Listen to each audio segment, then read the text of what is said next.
Lindsay here, the Frugal Crafter, with another episode of Stamp School. We all love the Stamp School, yeah!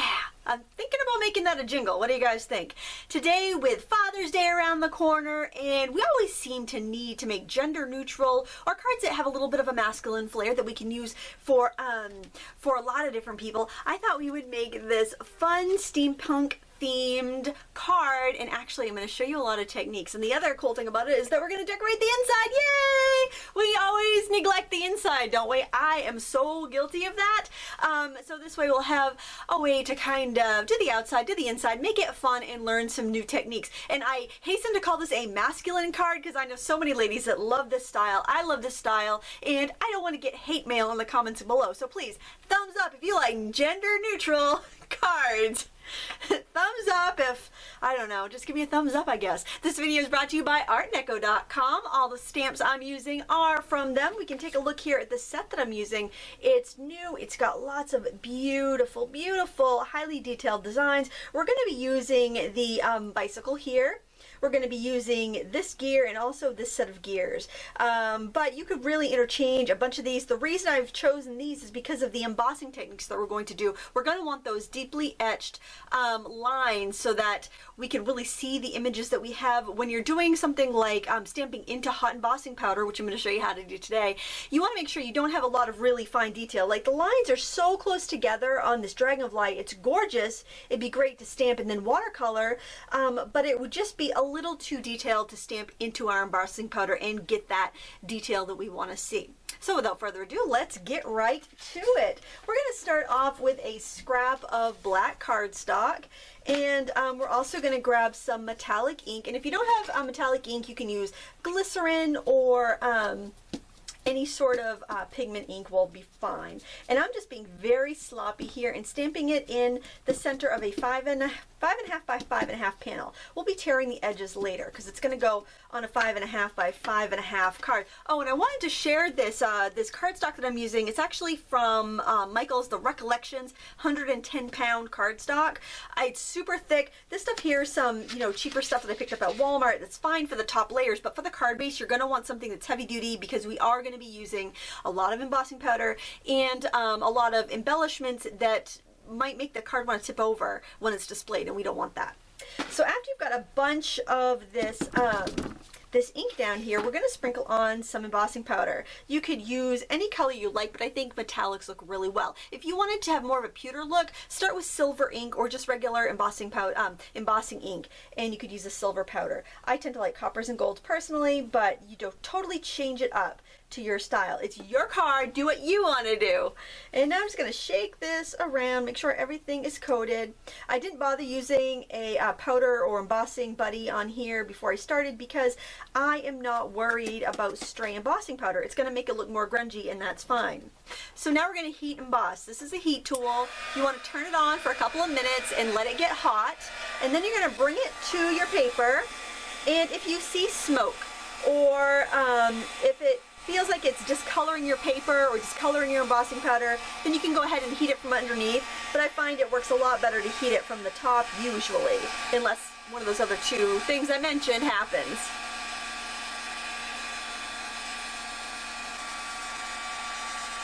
Alright, after that first layer is down, we're quickly going to pour on another layer. We want to build up a nice thick coating of embossing powder to stamp into. And I'm working over a sheet of paper so I can collect my extra embossing powder and put it back in the jar when I'm done. This will use up quite a bit of embossing powder, so it's a great way to use up some older stash that you might have lying around. Each layer is going to heat up much quicker, yeah! You can see this one's already pretty well heated up. I'll put a full list of supplies in the video description as well, so you don't have to scramble to write down everything while I'm talking. Put another coat of embossing powder here. I just heard my cat. Hopefully he's not bringing me another bird. Oh, we had a bird loose in the house yesterday. It was quite traumatic for the bird. I thought it was kind of cute. The bird did not offer to help me with chores. You know, you watch Cinderella and the bird comes in and helps hang up the washing. This was a very unhelpful bird. He was just very scared, I think, after his altercation with the cat. Again, we're doing another layer of embossing powder.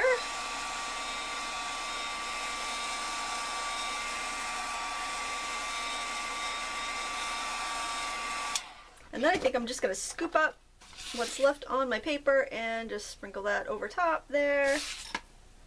And do one more heating. But before we do the heating, let's prepare our stamp that we're going to stamp on top.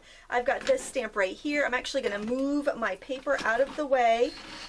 I'm going to dump my extra powder right back in before I lose it, make a mess. Let's dump that right in. And set our paper. Actually, we can put our paper back down now that we're done doing that. Let's get our stamp ready. That's going to be this one right here. And I'm going to ink it up with some black pigment ink. You could use clear ink. I just, sometimes it gives us a nice impression when we have that color on there. But it also acts as a resist so that the embossing powder doesn't stick to our stamp. So it's just, it protects the stamp and it might actually give us a little bit more detail in our embossed image. So again, I'm going to heat this up. Well, that's still pretty, whoa, yeah, I should have tapped off the extra. That went everywhere. You gotta work quick. You gotta make sure the embossing powder is stuck down good. But that's alright, not that big of a mess. That's why I work in the basement. I don't have to worry about the rest of the house getting trashed. Alright, this one's gonna take a little bit longer because our background did cool off a little bit as we were working, as we were inking up our stamp. You kind of see that the powder is getting molten there. It almost wants to move a little bit. That's what we want. We want molten hot lava embossing powder here. And it also gets really smooth when you have a big layer like that. It's almost like a mirror.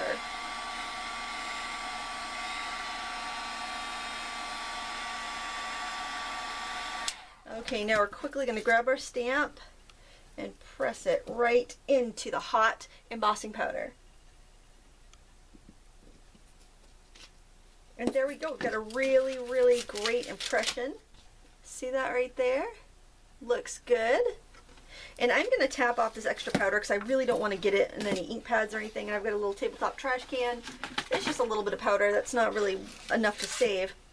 Now the next thing I want to do is tear my edges here because I want to layer this on a card base and I want to be able to see some of that card base through. Tear that right off. And I like to have that deckled edge. I think it really makes it look vintage and steampunky and fun. And I also want to crack my embossing powder. Okay, you're probably thinking, you've lost your mind, woman. Why do you want to crack that? It looks so pretty. Because I want to get kind of a really old look. So now I'm going to try to force some ink into the cracks. We're going to do all kinds of stuff to make this look really old. And then I'm just going to kind of bend it and work that ink into the cracks there. And I'm using dye ink because it won't stick to my embossing. It'll only stick down in the cracks. Just want to accentuate. I like to use my finger to actually apply that ink. And this is just dye-based distress ink. Any dye-based ink would work fine for this. In fact, you could probably even use like a black watercolor marker. That'd probably be fine. Okay, now I'm going to grab a baby wipe and just wipe off. Look, paper towel might work actually. Buff it a little bit and see what we have. Now if you want more of a distinct look, you can try a little bit of acrylic paint here. Just squirt a little bit on. And honestly, your finger's going to work the best for this. Just kind of smear it around, get it into the grooves. Get in there real good so it sinks in. And you know, if your pigment ink was strong enough, then skip this step. And then we're just going to buff it out. Just wipe away the stuff on top. Try not to wipe it out of the creases. This is just going to try to clean it up a little bit on the top. This is just a really fun technique to do. There, now we've got a really nice distinct design there. I am going to put a little bit more out there. There, it's just a great way to antique something. Okay, so now I want to grab a moldy oldie product. These are still available, but you may have them, you may not. These are the Crafty Products metallic rub-ons. I've had these for so long, but they still make them, and they're such a wonderful little product. You could also use like any sort of like rub and buff, any sort of metallic wax, but I find that these, since it's such a small container, I use them so much for card making and scrapbooking because it's just so convenient. They go on waxy, but they dry. They kind of like, I think they dry through absorption. The oils absorb into the paper, and then it's not smearable. You could also use like a gelato or a chalk pastel or decorator chalk, whatever you happen to have. You know, look around, see what you have before you go in and buy something new, because there's so many products that do the same thing basically. And then if you want to highlight some areas, you could go in with your chalks. You can add a little bit of like, if you really like red or blue or green, you can go in with a little bit of those colors as well to give it a little bit more character. Completely up to you there. So you're starting to see we're getting some really cool vintage looks there. You could even use some silver in there if you've been using silver. Use some copper. Totally up to you. I have several sets of these, and I find them extremely handy. This one my kids have gotten into, so it's a little bit messy, but that's all right. Get some of that yellow there up on the corners just to perk it up a little bit. Okay, it's fun to get messy, I think, when we're creating, isn't it? I'll wipe my fingers off here a little bit. Now, let's do some embellishing of this panel before we get too carried away. And I am going to get some little gears and whatnot. I really like these little, kind of little flat filigree pieces are really nice. A gear there. And we're going to attach these with brads. I like to use brads because then, you know, the product can actually be reused. Say maybe you're giving this to somebody who enjoys crafting. They could actually take apart the card later if they wanted to reuse it. I think that's kind of fun. I just keep my supplies kind of by type. Like I have all these metal things together in one drawer in a little storage thing. Those two are too close to the same size. I need another small one. So that way I can grab it if I'm making art, if I'm making like a little pin. No matter what I'm making, I can find it pretty easily. And then I'm going to find some cool brads here. I've got some brown, just some brown mini brads. Those are nice. And I'm also going to use, got some larger brads too. Maybe I'll do a larger brad. Let me see how that looks on top of there. If it looks good, I'll use it. If it doesn't, that looks kind of funky. I kind of like that actually. So to attach that, I'm going to poke a hole in here. And I like to do any sort of brads before I attach my panel onto my card base because it keeps it flat, and then you won't have brads poking through to the middle of your card. So you got that on there. That's kind of fun looking. Could have gone with a bigger gear like I did on the first card, but I think I'm out of those. And we'll grab a mini brad for this. Let's see. Put that where you want it, then poke the hole. So you get an idea of where it's going to go. You could also use office supply store brads. Those would be really cute. I love cards like this because you don't have to clean your hands. If you get some extra smudge here and there, it really doesn't matter because it's going to look great. It'll just add to the distressed feel of the project. Let's see. Put that one there. And it always helps to pre-poke your holes. You'll bend the brads and they'll be really difficult to work with, or you'll bend your paper and you'll just be kind of bummed out that you had to bend your paper. I'm going to do 2 brads on this one for each end there. Oh, hard to poke through that. It does help if you have like a little piece of fun foam under your work, or a old mouse pad or something, or styrofoam that you could poke into so you can kind of leave it flat. And I'm not worrying about any like embossing powder that's flaking off there. That'll add to the distressed feeling of everything, and that's totally fine with me. Do another one over here.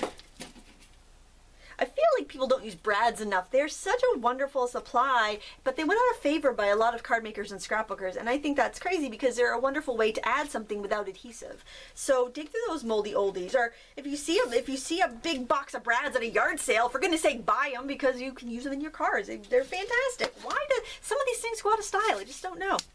All right, now we need our card base, which I have right here. It's 5.5 by 5.5. So you take a piece of 8.5 by 11 cardstock, cut it down to 5.5 inches wide, and fold it in half. Easy peasy. And I'm going to need some foam tape, which I forgot. Oh my goodness. Haha, I got it. Look at that. Real. This is real, people. Just had to run and get my foam tape. Oh yeah, there's all the embossing powder that dried on the back of the card from the embossing powder flyaways. I'm putting quite a bit of foam tape on here because I don't want it to crush. And this would probably, for me, I'd probably use this for a Father's Day card, and I would be delivering this in person, so I'm not worried about the weight and the bulk of it. If you are mailing it, you're going to need extra postage, probably a padded envelope, or you might want to even use like maybe some die cuts instead of metal gears to save postage weight. Another thing I like to do when I'm mailing a card that's really thick is I'll put a piece of cardstock on top of it before I put it in the envelope. Just lay it on top, and it helps it go through the postal sorting machine so it doesn't get ruined when it's out for delivery, because you worked hard on it. You don't want to send somebody a torn up envelope, and you don't want to send anybody anything postage due. That's kind of rude. Happy Father's Day. That'll be $1.35. I've done that before. I sent out a batch of thank you notes once after one of my kids' birthday parties, and they all arrived postage due, and I never would have known except one of my friends told me, so I was glad she did, because I was like, oh, next time I'll put more postage on. Alright, I think that looks kind of plain like that, so I'm going to stamp around the perimeter a little bit with these gears. And I'm just going to use some gold ink. Now, I didn't cushion these. I just took a glue stick and slapped them on the on my clear mount. So you might want to put cushion on it or put a mouse pad underneath when you stamp. I honestly think these are going to do pretty well because I stamped them already without cushion and they did fine. But, you know, I do want to let you know that because if you are using these, you're probably going to want to do that. And that's not the corner I wanted to stamp in. I've made a mistake, but that's all right. I am going to, you know what? I'm going to flip it over and do it on that side. That'll look like I did a little fancy thing on the back. Yeah, I am clever today. I've already lost my, I just want to make sure that when I put that down, yeah, I'm stamping in the opposite corners of where I have embellishments, basically. That's what I'm doing. And you could emboss that, or you can leave it plain. And I think I will emboss it just because sometimes metallic ink does not dry and it will be greasy and it will smear, and I don't want that. So I am going to finish stamping and emboss this, and we'll show you that just so you know how that goes, because it is stamp school and we got a lot of beginners watching. And there. Okay, so now to emboss this, again, I didn't use an embossing buddy because I don't care if there's some extra powder. I think it's going to look cool.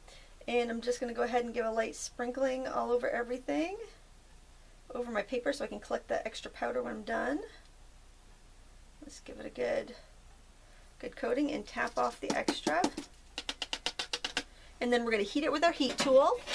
If that bothers you, if you have a little stray, you can go in with a brush, like a paintbrush, and brush it away. But again, distressed card, I don't mind that at all on a distressed card. And you just want to make sure you heat up an area until it gets shiny, and then you move on. So there you can see that's starting to get shiny.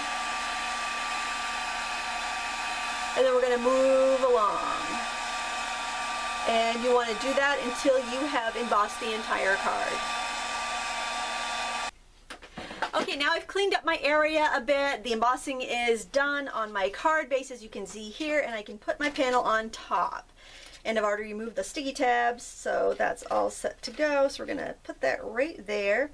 And then if I want to distress the edges at all, I can do that with ink or with my metallic rub-ons. It's, you know, completely up to you. If you want to just do a little, like, you know, swipe across with your fingers.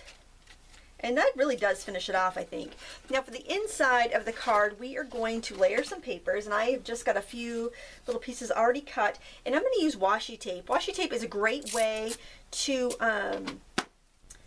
layer things, to add accents without adding a lot of like frou-frou-ness. And I thought a nice light area inside the card to write on would be great. That way you don't have to hunt down a metallic gel pen or something. So I'm using a shipping tag for that because I think that automatically looks a little bit more masculine and rugged and a little less, you know, frou-frou, and that's kind of what I'm going for here. And I'm just, again, going to use a couple different types of washi tape for this. And I like washi tape, and I really think that if you collect it, you should use it because it does have a shelf life. I think that the adhesives on this eventually will gum up and it'll be very hard to get it unraveled. So just kind of keep that in mind. You bought it, use it, have fun with it. It's a wonderful supply, but we're not creating a museum for art supplies in our home. We are buying them to use them, so keep that in mind. You deserve to use them. You've collected them, you've paid good money for them. You deserve to use them. So now I just want to add one other little touch here, and I'm going to stamp the gears that we used on the background on the front. I'm going to stamp one of them, and I'm going to try to overlap the different layers in this card. And I'm using pigment ink because I just find it gives me a really solid, good image. And I'm just going to press really good. Now again, put a mouse pad or a phone book or something under your card. If you're stamping without foam like I am here, I just know these are really good quality stamps. They're thickly etched and they're going to do a pretty good job. So even if I slack off. And you can see a little bit at the gap where they didn't stamp very well because I've got that thick tag there. But again, it looks grungy and vintage and rustic and I love it. I love it. Do you love it? And I'm just going to go around with a little bit of my metallic rub-ons because I love them. I've had these for I think I've had these for like 13 years. I'm trying to remember. It's like when I got them when I started scrapbooking. And I started scrapbooking right after my son was born, and he's 13 now, so these were at least 13 years old. And there is the inside of the card, there's the outside of the card, and here's my original card. You can see with the bigger, I think I like the bigger gear on the original card better, but either way, it's a really, really super fun technique, and I hope you give it a try. Please visit our sponsor, artneco.com. You can save 10% if you mention the Frugal Crafter when you order, or you get free shipping on your order over $50. So yeah, a couple of great ways to save, and you always get the discount that's greater, which is really awesome about artneco.com. I'll have a link in the video description to them and also the stamp set that I used, which is my new favorite thing they have. I love it. I love it. I love you guys. Thank you so much for joining me for another Stamp School episode. If you give this a try, let me know how it turns out. If you have any questions, leave them in the comments below, and I'll be sure to help you out. Thank you so much for watching. Until next time, happy crafting.